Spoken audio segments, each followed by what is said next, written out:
पट्टी वडगाव येथे अवैध धंदे राजरोसपणे खुलेआम सुरू आहेत.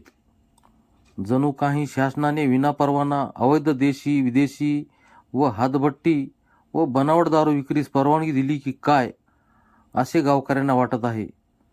कारणही तसेच आहे. या अवैध दारू विक्रीवर ना पोलिसांची धाड ना दारूबंदी विभागाची कारवाई.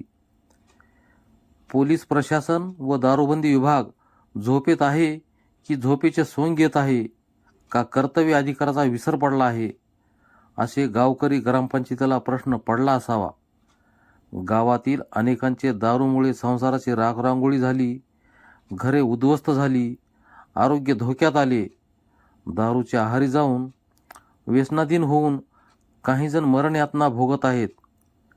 म्हणून पट्टीवडगाव ग्रामपंचायतीने दारू बंद करण्याचा निर्णय घेऊन ठराव घेतला व त्या ठरावावर सरपंच, उपसरपंच, ग्रामसेवक यांच्या सहीसह गावातील नागरिक व मोठ्या प्रमाणात महिलांच्या सह्यांचा अर्ज बर्दापूर पोलीस स्टेशन, दुय्यम निरीक्षक, राज्य उत्पादन शुल्क, भरारी पथक क्रमांक 2 यांना गावातील दारू बंद करण्यासंदर्भातील अर्जाची प्रत दिली आहेत.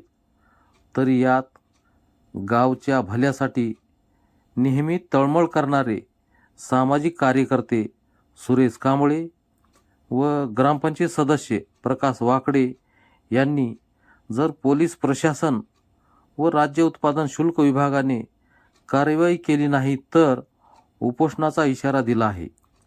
तरी पाहूयात यावर संबंधित बर्दापूर पोलीस स्टेशन व दारूबंदी विभाग काय कारवाई करणार. आपणास काय वाटते? आपल्या प्रतिक्रिया जरूर कमेंट बॉक्समध्ये नोंदवा. बातमी आवडल्यास लाईक करा. चॅनलवर नवीन असाल तर सबस्क्राईब करण्यास विसरू नका. बातमी शेअर करा. आपल्या हक्काचे निर्भीड निष्पक्ष चॅनल पोलीस मित्र 24